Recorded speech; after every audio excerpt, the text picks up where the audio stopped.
Hakikat pendidikan adalah mewujudkan suasana belajar dan proses pembelajaran agar peserta didik secara aktif mengembangkan potensi dirinya secara spiritual, karakter, kecerdasan, dan keterampilan yang diperlukan bagi dirinya, masyarakat, bangsa, dan negara. Simak perbincangan seputar dunia pendidikan dalam program Pelangi Kasih hanya di 92,5 Maestro FM.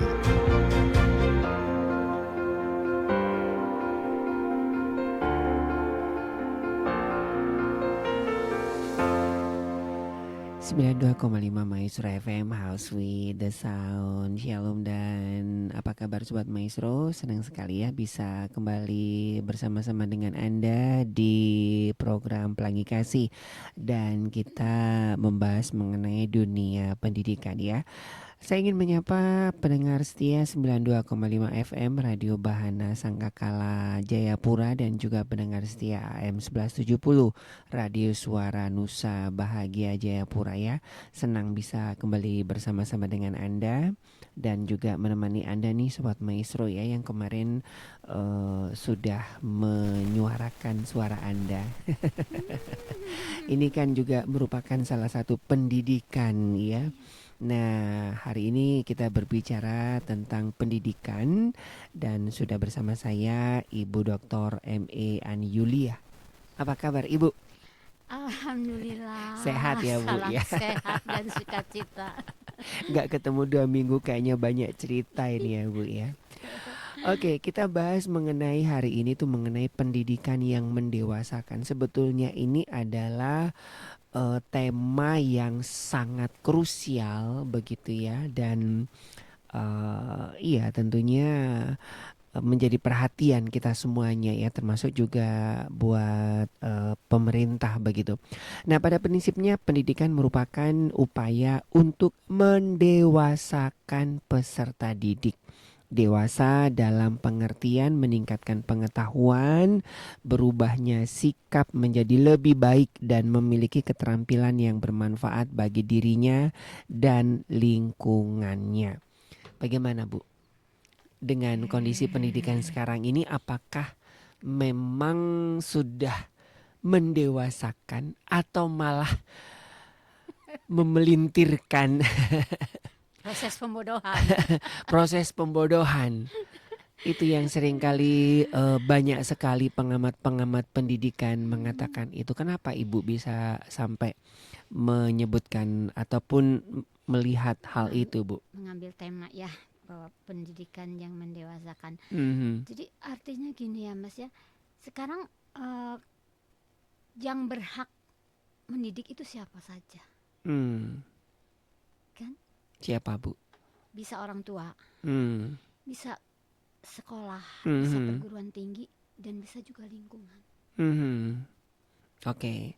Jadi artinya semua pendidik itu Iya, harus ada di level itu. harus mempunyai satu visi yang Visi sama untuk mendewasakan peserta didik. Iya.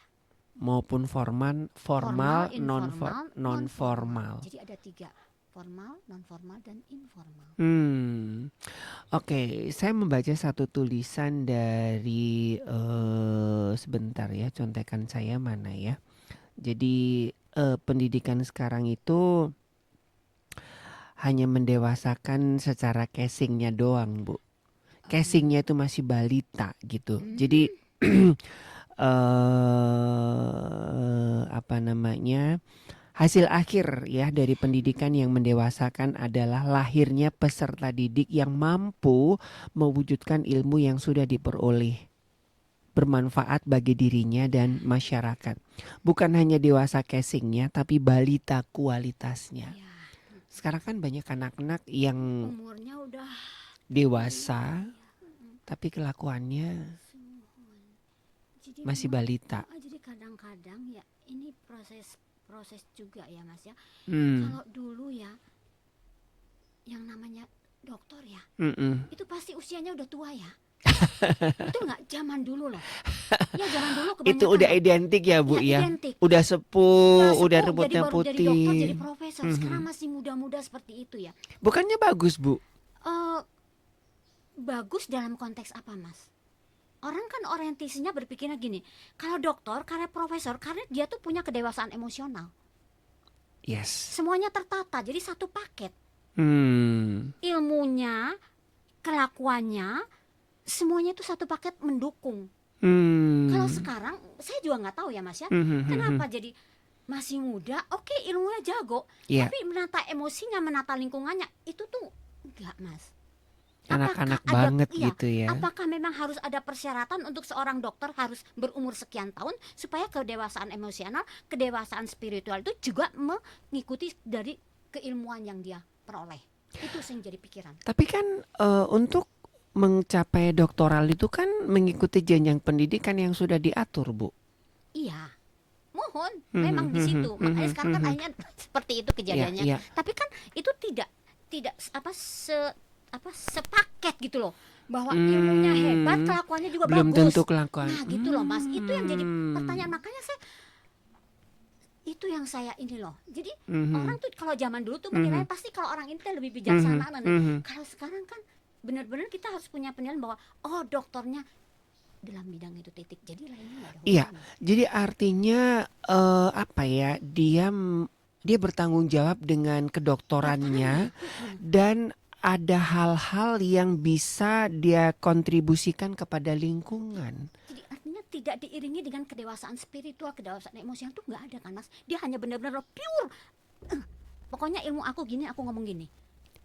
Nah, itu Bu ya. Jadi dia boleh mencapai gelar doktor, Apapun lah. tapi tingkat pendidikannya levelnya masih level Tingkat 1. emosional, tingkat spiritualnya tuh nggak mendukung Mas. Jadi nggak kelihatan dewasanya kan. Iya, Jago ilmu iya. tapi dia nggak dewasa. Iya, hanya hafalan kan, hafalan Ya, ilmu yang apapun dipelajarin namanya. aja kan, Ini ilmu aku ini gitu loh. nggak solutif. Ya, jadi nggak tidak menjadi utuh solusi. gitu, tidak menjadi utuh bahwa dia seperti itu tuh pribadinya.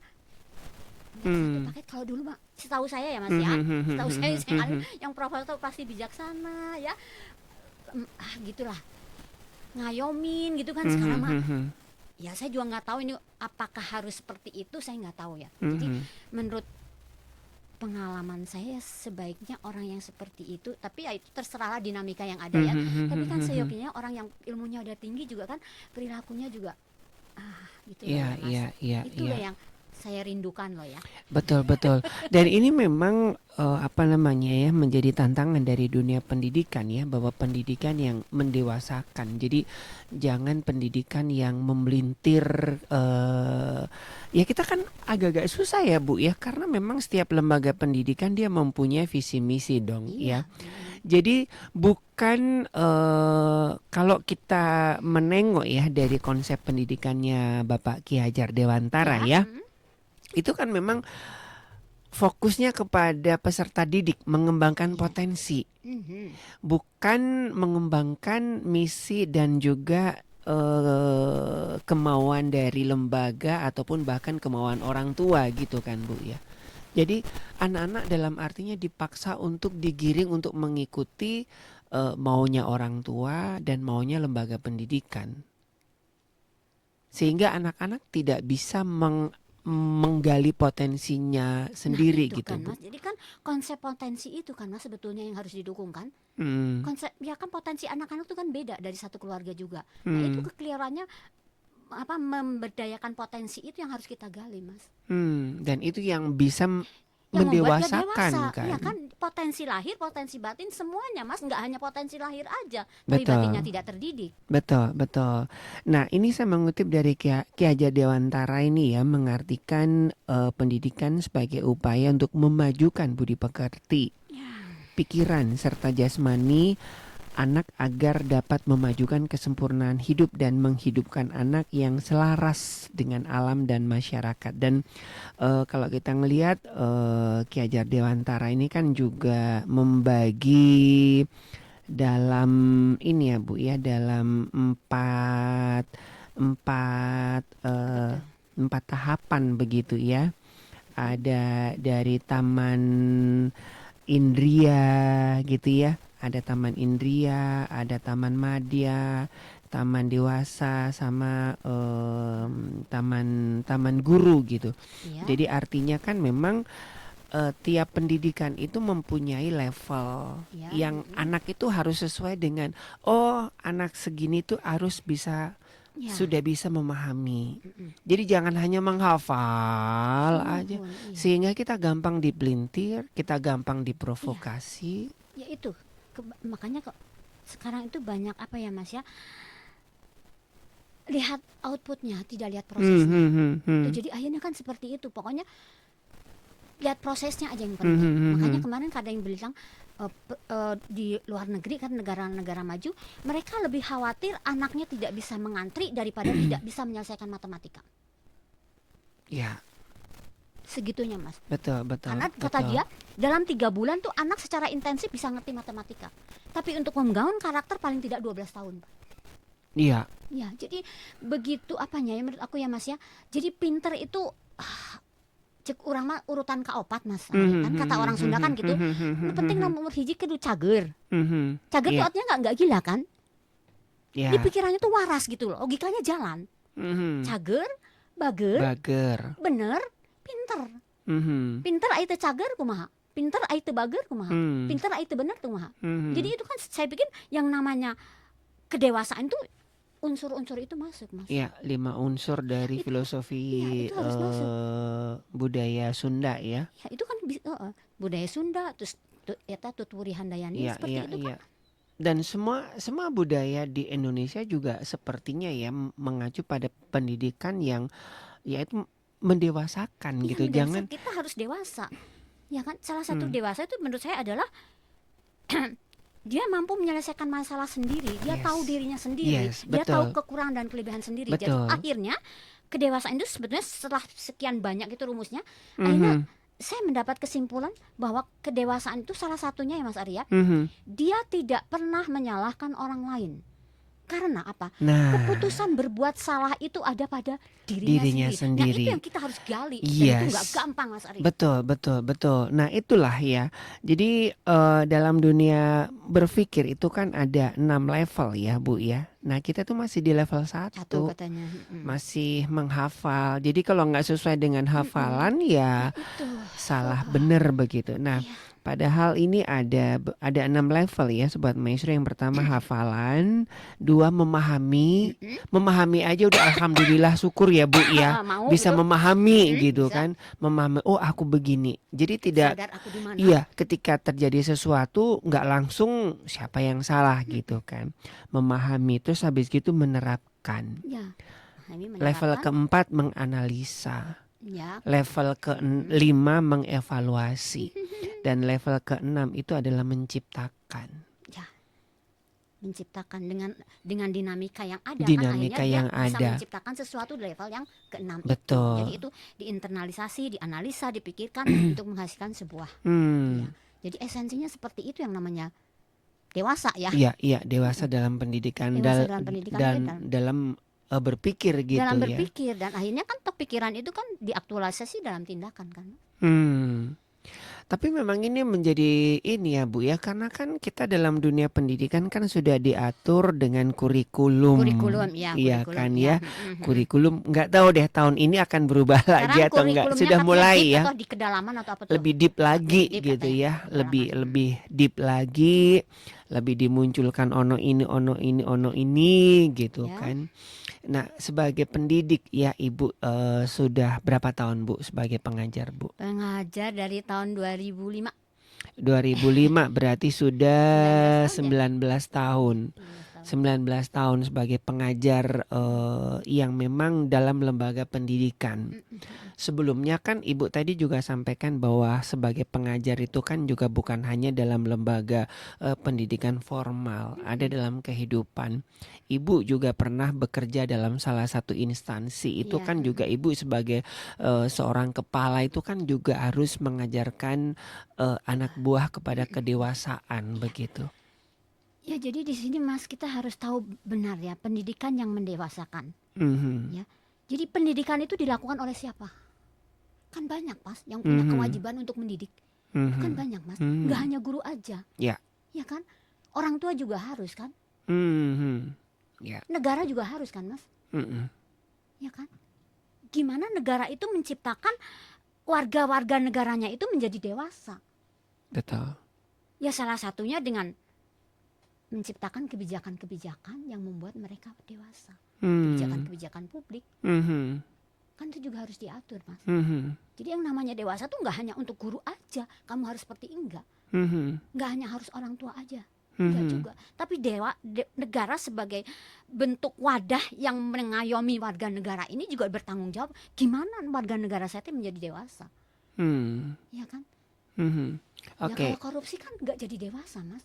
Karena dia itu kan dia harusnya mendidik kan, Mas. Sorry ya, Ya. dia kan harusnya mendidik sebagai pemimpin ya, dalam konteks pemimpin ya di sini ya. Dalam konteks pemimpin kan tugasnya mendidik kan, Mas. Nggak hanya begitu aja kan. Ya. Ini maaf ya karena terlalu banyaknya seperti itu ya, Mas ya. Jadi kan itu nggak mendidik karena dia menunjukkan apa semacam energi membangkitkan potensi-potensi yang negatif, bukan potensi-potensi yang positif kan. Iya. Nah, menurut saya makanya orang yang yang mengekspresikan potensi-potensi negatif yang muncul itu sebetulnya bukan proses mencerdaskan, nanti proses pembodohan, Mas. Iya, justru sekarang pendidikan kalau saya melihat ya, saya tidak tahu dengan Ibu Ani ya. Kalau saya melihat itu anak-anak yang sekarang belajar semakin pintar, bukan untuk di level ke-6 untuk dia membuat sesuatu dari apa yang dia pelajari, tetapi untuk membuat formula untuk membenarkan, cari pembenaran ketika dia melakukan sebuah kesalahan. Jadi membuat alibi gitu loh Bu. Jadi kayak saya mah nggak korupsi, ya namanya manusia tempatnya salah gitu. Itu mah nggak sengaja ke bawah duitnya. Kayak yang lagi rame Bu, orang nyolong HP gitu kan. Saya nggak niat ngambil HP gitu, tapi ya namanya manusia kan temannya. Malah dia membuat sebuah argumentasi yang sepertinya membenarkan. Iya, Karena apa ya, pembenaran kembali itu. lagi Mas, mereka tuh maaf ya tidak menghargai proses, Mas. Jadi kan hasil baik itu dari proses yang baik kan.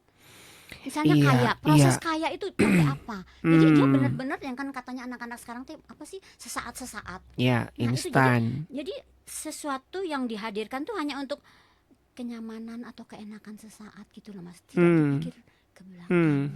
Itu ya salah satu juga Iya, produk zaman ya Mas Ari ya. betul. Jadi tidak melewati proses yang Iya, tadi proses itu ya. tidak Jadi dijalani dengan benar gitu loh Mas. oke, jadi proses oke lah kita hafalan, oke lah kalau misalkan umur-umur seberapa gitu SD itu masih oke lah hafalan ya. Tapi kan harus juga diajarkan untuk bagaimana untuk banyak orang kenapa 1+1 sama dengan 2. Ya nggak tahu, pokoknya 1+1 sama dengan 2 gitu kan. Orang kan, iya kan, kita harus menerima. Apalagi dengan zaman saya dulu kan, saya punya guru-guru yang ya mungkin sekarang sistemnya agak terbuka ya Bu ya. Kalau zaman saya dulu saya punya beberapa dosen yang kebenaran itu di tangan dosen, di tangan guru. Enggak, saya nggak ngomong begitu. Kalau nggak ngomong begitu salah gitu. Nah, Ya, itu kan mematikan potensi anak. Jadi itulah sebenarnya Mas ya menurut saya ya. Makanya saya berusaha mengajar tuh menanamkan konsepnya Mas. Konsep, oke. Konsepnya aja. Misalnya tentang pajak, konsep pajak itu apa diteruskan. Jadi enggak yang aturan segudang itu enggak capek mereka Mas. Tapi kalau dia tahu konsepnya itu apa, Yes. terus definisi biaya itu apa yang bisa dikurangkan, itu mereka akan lebih ngerti Mas. Jadi daripada ini loh biaya tuh segini banyaknya, enggak kan? Bingung kita bisa ya terjemahkan dari sendiri. konsepnya Jadi dulu konsepnya, ya. kan ngajar tuh menurut saya justru menurut saya paling sukar adalah menanamkan konsep, dipahami sama anak itu, diinternalisasikan, dia bisa menganalisa, jadi dia bisa menyelesaikan masalah. Oke, jadi ketika kita memahami konsep, maka kita akan terarah. Iya, terarah. Cara berpikirnya juga akan terarah. Iya. Kayak kita bicara kesejahteraan ya. Kesejahteraan itu mau dari konteks apa? Konteks SDM, konteks ekonomi, konteks pemberdayaan, konteks kenegaraan, membela negara, kan seperti itu Mas. Oke. Jadi luas menurut saya. Oke, ini lagi kasus yang lagi rame Bu ya. Banyak, saya bilang banyak kok ya, nggak sedikit gitu ya. Mahasiswa-mahasiswa yang memilih untuk mengakhiri hidupnya karena stres dengan dosen pembimbing Bu, yang baru saja terjadi. dipersulit dan stres sampai orang tuanya sampai datang. Dosen pembimbing itu dibayar nggak sih? Dibayar kan Bu ya? Bimbing Kan mahasiswa ada tuh dibayar. dibayar Dibayar. kan?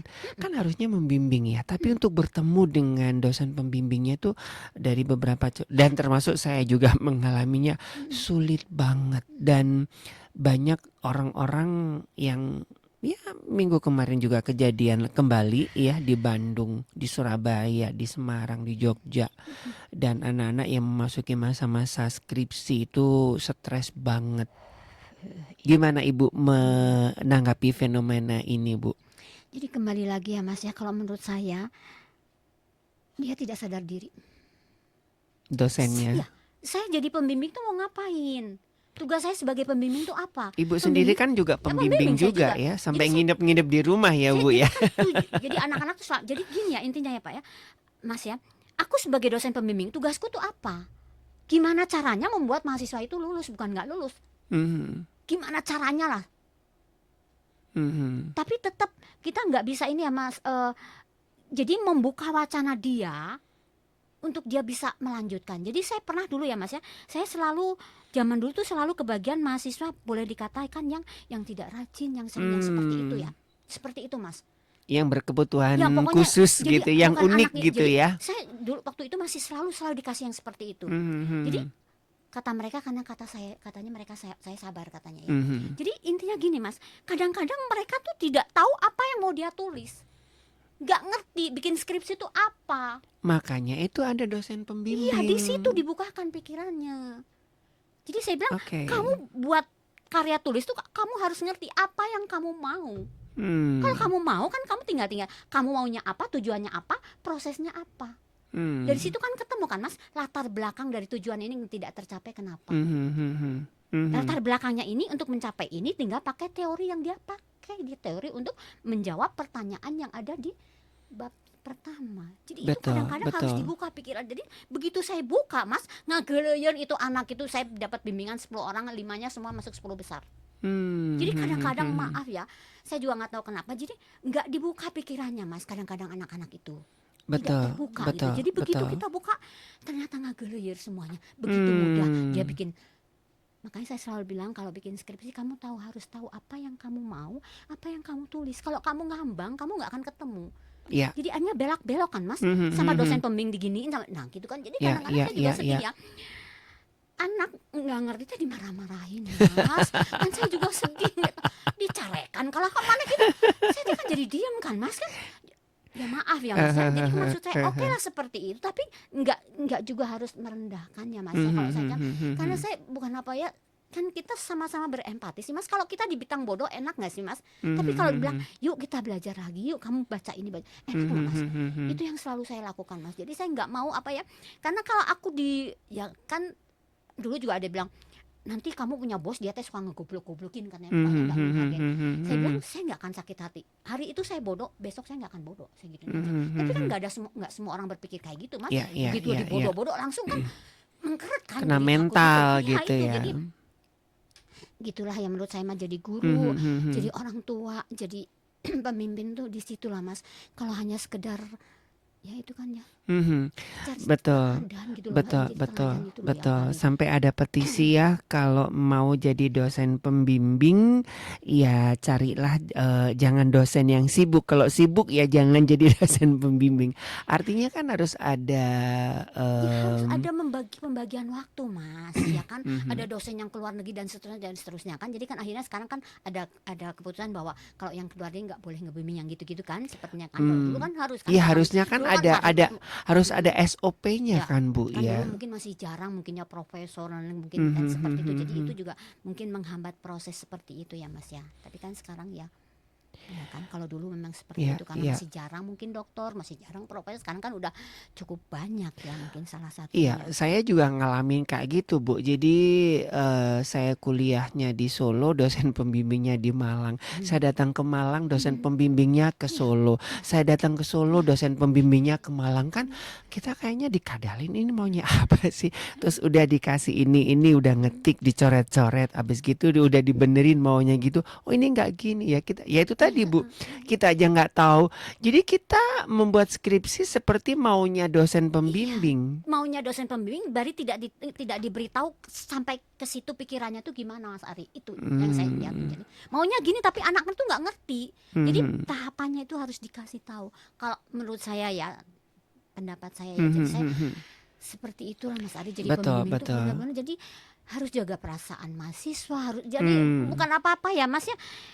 Karena menurut saya tuh yang saya pelajari ya, dosen itu mendesain masa depan negara. Yes. Itu yang saya dapat. Jadi gimana cara mendesain anak-anak ini, warga negara, anak-anak didik kita itu benar-benar dia tuh tahu dirinya sendiri Mas, tahu apa yang aku lakukan, sehingga yang itu yang makanya yang saya simpulkan salah satu ciri orang dewasa adalah dia tidak pernah menyalahkan orang lain karena keputusan bersalah itu ada pada dirinya sendiri. Ya, itu level berpikir yang udah mengevaluasi tadi ya Bu ya. Jadi dia nggak akan nyalain orang lain gitu loh. Jadi apapun yang dia terima, kayak misalnya kan dosen juga kan tidak semua yang gitu, tapi kan banyak jalan menuju Roma Mas. Istilah saya gitu. Jadi kamu memang nggak semua dosen menyenangkan, nggak semua itu baik, tapi itu bagian dari kehidupan kamu, bahwa hidup kita itu tidak selalu menyenangkan. Ada yang mengecewakan, tapi ada poin-poin yang bisa kita lalui kan. Itu aja. Jadi tetap berpikir positif Mas. Makanya saya juga pernah bilang, kalau dosen bilang ke sini nggak ada, taunya ke sini gitu. Kamu jangan melihat bahwa dosen itu mencela-mencela, saya bilang. Jangan lihat seperti itu. Mungkin ada kegiatan tiba-tiba dia harus pindah. Jadi saya selalu berpikir positif. Jadi itu bagian dari kamu lulus dari skripsi. Tidak hanya sekedar membuat makalah dan selesai. Jadi proses kamu untuk menjadi sarjana itu juga diuji dengan keadaan seperti ini. Jadi jangan selalu juga nyalahin dosen. Ya. Kadang-kadang Jadi dosen kematangan itu emosi tadi juga ini ya Bu ya. harus ditanam ya Mas ya. Jadi jangan selalu nyalahin dosen juga, enggak seperti itu juga. Memang kadang-kadang sibuk dan seterusnya. Walaupun dosennya salah Bu. Ya makanya tapi kalau kita berpikir salah kan jadi akhirnya kan kita merasa benar Mas. Betul, Enggak akan enggak ada jalan keluar akhirnya. Nah itu ya Sobat Maestro ya, proses berpikirnya sudah mulai juga harus dewasa. Jadi bukan hanya secara intelektual berpikirnya secara teori, tetapi bagaimana dia memahami, menganalisa, mengevaluasi sampai akhirnya dia mengambil sebuah kesimpulan. Itu kan proses orang dewasa kan, seperti itu kan Bu ya. Kalau anak-anak kan ya apa itu instan tadi kan. Orang dewasa kan dia kan tenang. Iya, karena dia kan belum memiliki apa-apa kan Mas. Kalau orang dewasa kan udah punya ini dari sudut ini banyak kan. Nah itu kan memilih. Betul. Saya juga sering kali sampaikan ya. Ya saya dulu juga sama Bu. Saya dulu kan juga karyawan ya. Karyawan kan hanya fokus sama dirinya sendiri kan. Gitu kan. Wah, ngobrol di belakang, ono ini gitu. Terus begitu satu waktu Tuhan izinkan saya menempati posisi agak tinggi, stres ya.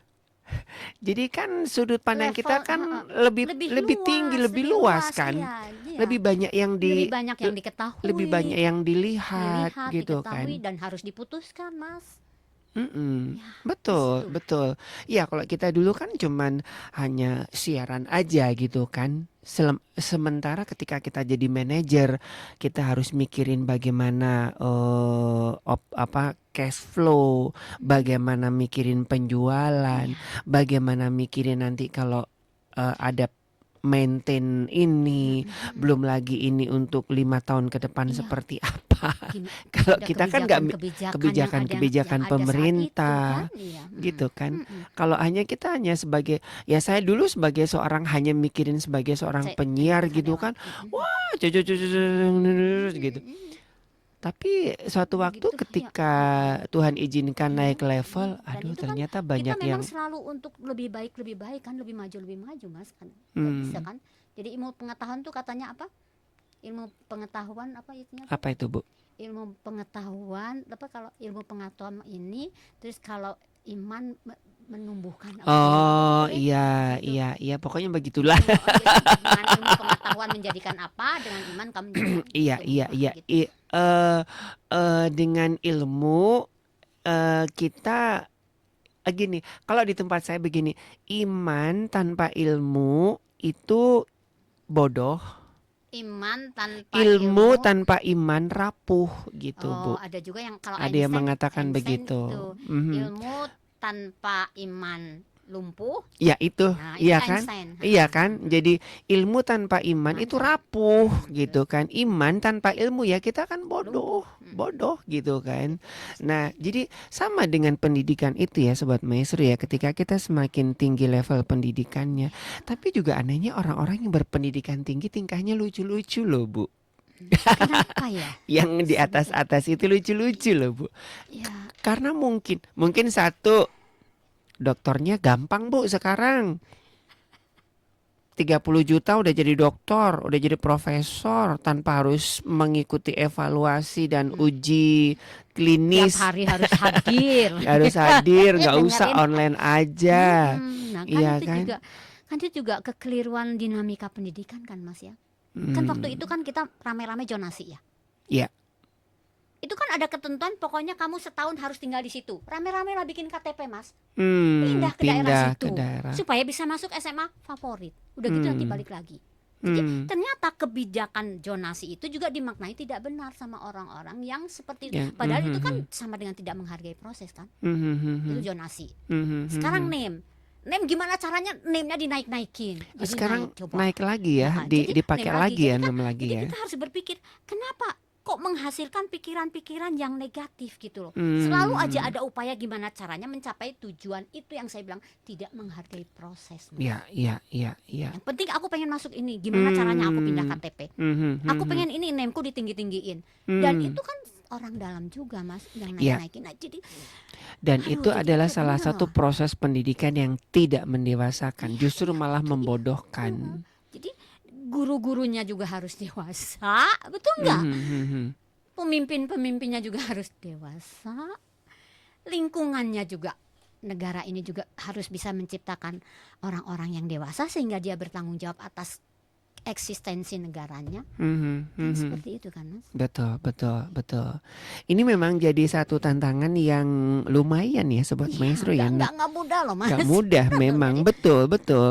Karena memang ya itu makanya lah Bapak Ki Hajar Dewantara itu benar-benar memikirkan gitu ya. Dan sampai ada beberapa memang dari setiap konsepnya dia, konsep pendidikan Ki Hajar Dewantara itu kan itu hebat loh Bu ya. Jadi bapak-bapak kita ya, Ki Hajar Dewantara, Kiai Haji Agus Salim. Jadi konsep-konsep pemikiran Barat dia bisa olah sedemikian rupa.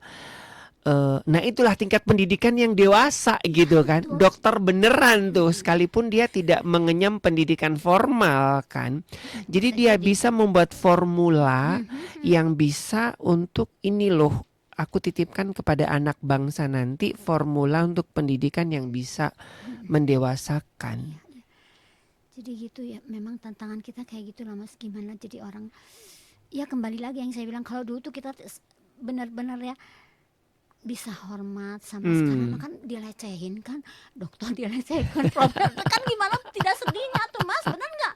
Kalau dulu mah kan benar begitu udah Bu, bisa ngomong jangankan aja. dokter dilecehin, Tuhan aja dilecehin Bu. Yang kelihatan aja dilecehin, Tapi kan, apalagi Mas, yang nggak kelihatan. Tapi kan gini, Mas, kalau itu kan boleh dibilang nggak kelihatan, mungkin mereka ada Tuhan teh buta, ini mah yang di depan mata, Mas. Hmm. Ya kan kalau Tuhan mah kan bisa aja nuju teh ningal Gusti teh. Betul. Nah, ini kan juga terjadinya caruk maruk apa namanya di ya di negara kita itu kan apakah itu juga menggambarkan apakah memang ini sebuah proses pendidikan di Indonesia yang belum dewasa atau proses pendidikan yang menuju kedewasaan atau memang pendidikan yang tidak dewasa, Bu? Tanpa ada informasi, tanpa dianalisa dulu, tanpa dipahami dulu, begitu dapat informasi langsung lapor, dapat informasi langsung mengadu gitu kan, bikin kesimpulan sendiri tanpa ada evaluasi, tanpa ada pemahaman, akhirnya berujung ke penjara. Jadi memang itu harus satu paket ya, Mas ya, harus satu paket. untuk membentuk orang-orang dewasa kan yang mendidiknya juga harus dewasa dulu, Mas. Itu tadi ya. Itu nomor satu itu yang yang mendidik tuh siapa saja. Nah itu yang harus ditanamkan dewasanya di situ. Sekarang kan maaf ya keluarga juga banyak yang tidak dewasa kan, Mas. Jadi ada idiom yang mengatakan orang buta menuntun orang buta ya Bu ya. Gitu. Jadi ya keprihatinan kita ya Mas ya. Karena memang mungkin waktu itu tujuannya kadang-kadang tujuan untuk menjadi orang pintar saja ya. Itu kan keliru ya Mas ya. Ya. Tujuannya untuk pintar supaya kamu gajinya gede dan seterusnya dan seterusnya. Tapi kan sekarang udah enggak loh Mas.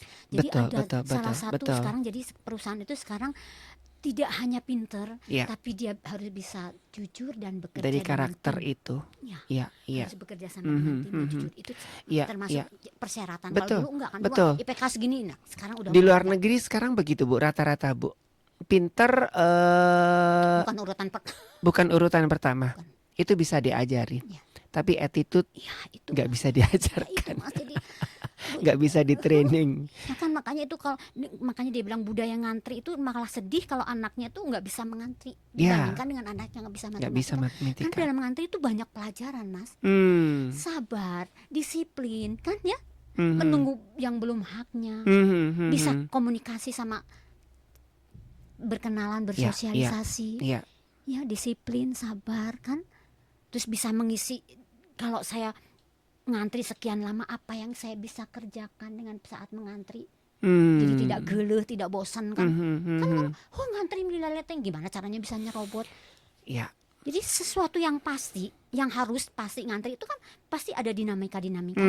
Nah di saat kita ada kebosanan itu, buatlah sesuatu yang membuat kita bisa tetap produktif. Misalnya baca, nulis Iya. kan itu bisa kita lakukan. Jadi kita tidak akan merasa bahwa menunggu itu sebagai sesuatu yang membosankan. Tapi ada hal lain yang dapat kita lakukan. miliki, kita lakukan. Betul. Iya. Jadi setuju dengan Ibu Ani ya, yang namanya pendidikan kita tidak hanya bisa menggantungkan pada pemerintah. Banyak semuanya di sekitar kita, lingkungan, keluarga, apalagi sebagai pendidik pertama, lingkungan sosial. Saya belajar itu Bu ya, jadi saya pernah ke Singapura kalau tidak salah Bu. Jadi budaya ngantri itu kan. Saya tuh lagi mau naik Kereta api. Iya, kereta api yang itu nggak ada siapa-siapa Bu. Itu kan sudah ada jalurnya tuh Bu ya. Belak belok kiri kanan belak belok gitu kan. Udah diarahkan itu. Nah, itu kan sudah harus ngikutin jalur kan. Padahal itu cuman hanya 2 meter melangkah ke situ Bu gitu kan. Nggak ada orang, nggak ada yang ngantri. Saya lompat ke sana. Langsung loh Bu dipanggil. No. Kamu harus ngikutin jalur. Nggak ada orang. No. Jadi saklek. Nggak bisa. Ini udah jalurnya ini. Kamu harus ngikutin. Jadi saya ngikutin. Saya pikirnya ngapain sih saya harus ke sana, belok lagi. Sementara nggak ada orang. Dia bilang bukan masalah nggak ada orang. This is your attitude. Malu saya Bu. Seperti itu. Dia sampai bilang excuse me, kamu sekolah? Malu kan digituin. Malu loh Bu. Sekolah tuh mana teh? Nyaman teman. Kadang-kadang itu yang namanya sekolah tapi itu nyaman. Iya dia bilang. Artinya nggak selesai gitu loh sekolahnya. Iya, saya bilang excuse me, you school? Nah, itu Pak. Iya benar Mas. Artinya lu sekolah? Benar itu loh Mas. Ya. Hanya ngantri. Ya kita pikirannya kan nggak ada orang, ya udah gue lewat begitu kan. Kan itu yang terjadi di Indonesia kan Bu ya. Nggak ada polisi, nyerobot aja. Iya. Lampu berem dah tengah peting ya. Nggak ada apa-apa, serobot aja kan. Iya. Iya kan, dan nggak ada orang, iya kan, untuk sampai memahami, iya kan, kenapa itu sampai ada lampu merah itu kan pasti ada sesuatu yang dari pemerintah sudah membuat sebuah analisa, evaluasi dan segala macamnya kan. Nah kita mengambil kesimpulan sendiri kan, seperti saya gitu, nggak ada orang.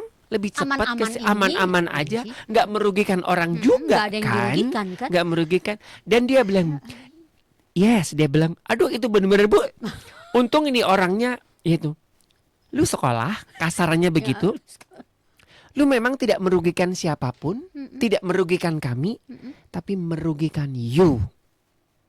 Bad attitude. Saya bilang, I'm sorry. Yes, okay. Pelajaran kan itu masih pelajaran loh, Mas. Jadi itu benar-benar ya ampun, itu malu loh Bu saya Bu. Hanya gara-gara itu kan memang kita pikir nggak merugikan orang lain. Iya, nggak ada yang dirugikan ngerugiin orang, kan. semua fine aja. Fine aja. Tapi kan itu kan menunjukkan sebetulnya Nggak itu taat aturan lah, kamu Mas, yang rugi. ya kan. Semua yang udah diatur gitu Hmm, aja. hmm, hmm, hmm. Jadi sebetulnya kalau mau langsung to the point-nya ya Mas ya, itu kan kayak semacam aturan Tuhan gitu. Kata Tuhan kayak gini, udah kamu tinggal percaya aja. Seperti itu kan kasarnya gitu kalau mau kalau dilogikakan gitu ya. Oke. Jadi kan memang aduh, sekarang yang namanya keluarga ya Mas ya. Ini Mhm. kan ada cerita juga nih Mas. Ya. Zaman dulu itu yang namanya donat tuh kan donat. Zaman dulu teh donat apa sih nomor zaman dahulu? Apa Bu? Donat yang pertama kali keluar teh apa? Donat apa tuh? Donat Donat zaman apa? dulu pertama kali aja ada donat tuh kan masih mahal keluar pertama. McD ya, McDonald, apa sih? Nggak tahu Bu. Iya, zaman dulu tuh ada donat pertama kali keluar donat. Saya tuh mah mahal. donatnya Ma Ijah tetangga saya yang Ya, jualan betul. dari singkong itu Bu.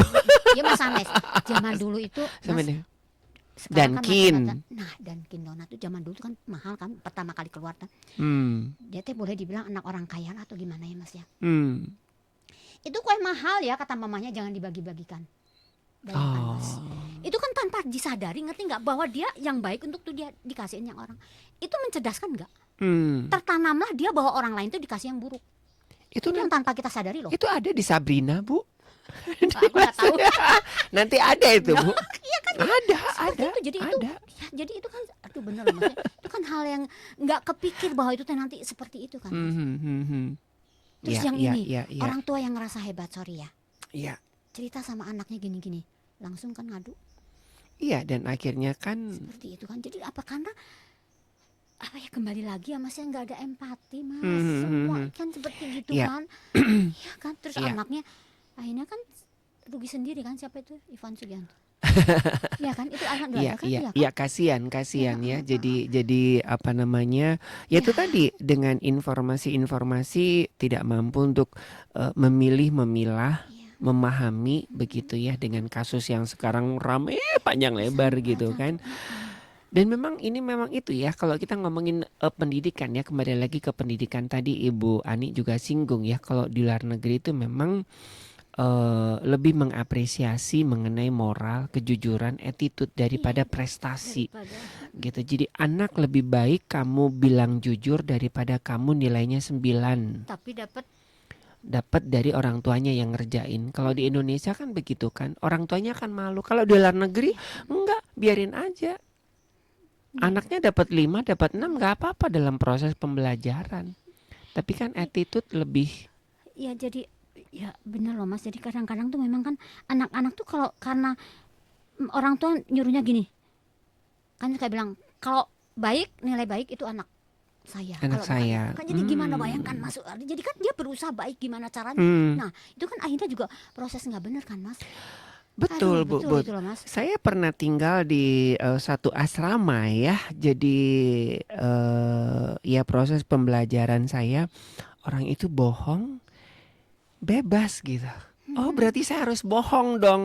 Kan itu nggak, Gitu. tidak Ya, mencerdaskan. ketika sama saya tinggal juga di dalam satu keluarga, keluarga angkat saya gitu kan.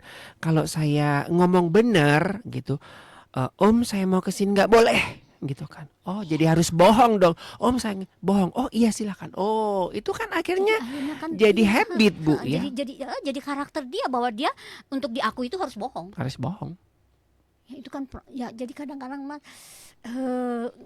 kadang-kadang di luar kesadarannya. Ya soalnya susah Bu, kalau kita mau ngomong bener gitu kan, Bu Ani saya bade minjem uang buat gini gitu. Ah enggak ah, lu bohong. Ya udah. Tapi dibohongin malah dikasih. Ya udah gua bohongin aja Bu Ani gitu. Saya sama mahasiswa saya selalu bilang gini ya. Saya ngasih 100% kepercayaan sama kamu. Tapi kalau kamu bohong itu bukan urusan dengan saya. Yes. Itu tuh urusan Dengan Tuhan, kamu dengan ya. Tuhan kamu sendiri. Tuhan Mhm. kamu sendiri saya Iya, bilang gitu. iya, iya, iya. Terserah kamu ngapain. Kamu bisa ngebohongin kok semua orang. Saya bilang. Tapi kalau kamu ngebohongin dirimu sendiri kan? Iya, saya ingat saya dulu waktu ngajar di Jakarta ya, saya kan ngajar anak-anak SMA Bu ya, jadi pendidikan agama gitu. Kan belajarnya kan udah jam 1:30 Bu ya, ngantuk Siang, gitu, ngantuk, siang ya. gitu kan. Benar. Pendidikan agama kan selalu di luar jadwal gitu. Iya. Jadi ada beberapa anak yang selalu izin tiap pelajaran. Tiap pelajaran agama. Tiap pelajaran Berarti agama ada sesuatu izin. kan? Iya, saya bilang oh iya. Mm-mm. Saya bilang iya gitu kan. Sampai dia capek cari alasan. Iya. Sampai akhirnya Dia cerita. satu kali dia, Pak Ari saya teh capek bohong terus cari alasan. Loh, saya nggak rugi kok. Kamu ngebohongin saya bukan ngebohongin saya. Lu urusan Ngebohongin kamu diri sama kamu Tuhan gitu kan. Saya mah gampang. Kamu nggak ikut ini ya udah tinggal gampang. Saya nilainya ya merah gitu. Ya udah deh Pak. Kamu udah bilang aja Pak, saya lagi bosen nggak mau belajar. Ya udah fair aja tuh. Akhirnya dari situ Pak, saya capek belajar. Terus maunya belajar di mana? Akhirnya ngebakso Bu, ngebakso. Oh gitu, iya Pak udah capek tuh. Ya bener apa teh. Dari jam 7 sampai jam 1:30 sekolah. Iya, itu Harus pendidikan lah sekolah lagi. sukarnya gitu kan Mas, kita menguasai situasi kan, memimpin supaya tetap sukacita walaupun udah jam 1:30. Itu tuh nggak gampang Mas. Makanya Betul. saya kadang-kadang juga Bu capek abis ini abis apa katanya abis ujian ya, kuis ya, dari pagi sampai terus kamu maunya sekarang apa, mau nyanyi, ada yang bawa gitar, tak suruh nyanyi aja, sok ibu kasih waktu berapa menit nanti kita belajar lagi. Ya seperti itu kan Mas.